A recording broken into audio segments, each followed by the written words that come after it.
Penyakit virus corona atau COVID-19 adalah penyakit menular yang disebabkan oleh virus corona yang baru-baru ini ditemukan.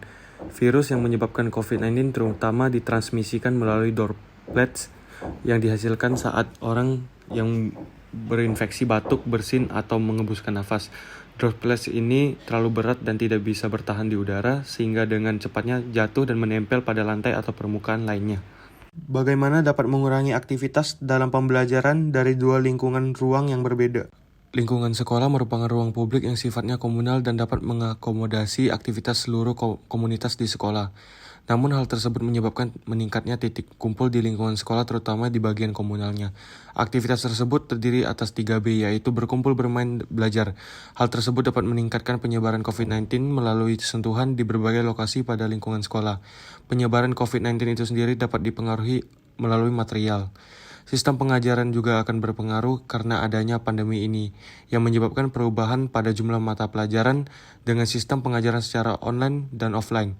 Hal tersebut juga berdampak pada parameter kebutuhan ruang karena setiap individu tidak dapat melakukan aktivitas secara berdekatan satu sama lainnya.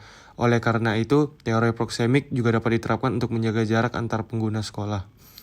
Dengan menjelaskan kembali bagaimana jarak antar manusia dapat mempengaruhi cara mereka berinteraksi secara sentuhan, penglihatan, suara, dan penciuman. Menurut teori Ken Fisher menerangkan bahwa kebutuhan ruang setiap individu berubah di saat masa pandemi COVID-19 ini. Terdapat macam-macam tipe analisa prototipe dan prototipe dari klaster yang memiliki tingkat komunal yang lebih rendah dibandingkan vertikal dari unit bangunan tersebut.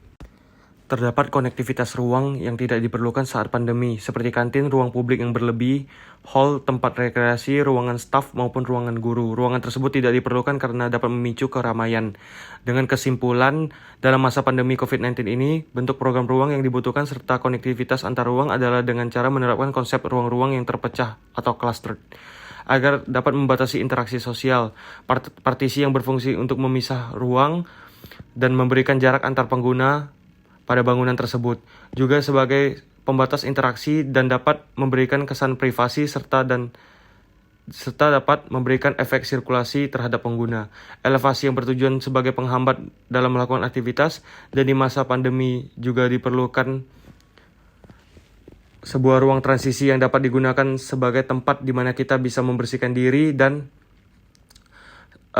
sistem edukasi yang dapat diterapkan dalam dua lingkungan berbeda ini, yaitu indoor maupun outdoor, yang bertujuan untuk mengurangi tingkat aktivitas komunal dengan penggunaan material dan transmisi yang rendah.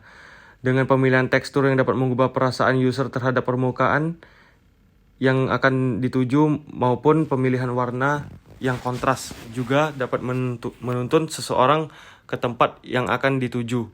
Serta pemilihan tekstur yang dapat mengubah perasaan user terhadap permukaan yang akan mereka tuju. Dengan pemilihan warna yang kontras juga dapat menuntun seseorang ke tempat yang akan dituju secara sistem sirkulasi maupun multi-circulation. Juga penting untuk mengurangi human traffic dan keramaian pada ruang sirkulasi. Kemudian dibutuhkan juga pencahayaan dan penghawaan yang baik di lingkungan sekolah, baik di dalam maupun di luar kelas. Dan penerapan ruang fleksibel dan furnitur yang dapat digerakkan, yang dapat digunakan untuk mengubah persepsi seseorang terhadap suatu ruangan yang agar mereka dapat mengurangi aktivitas secara kontak fisik.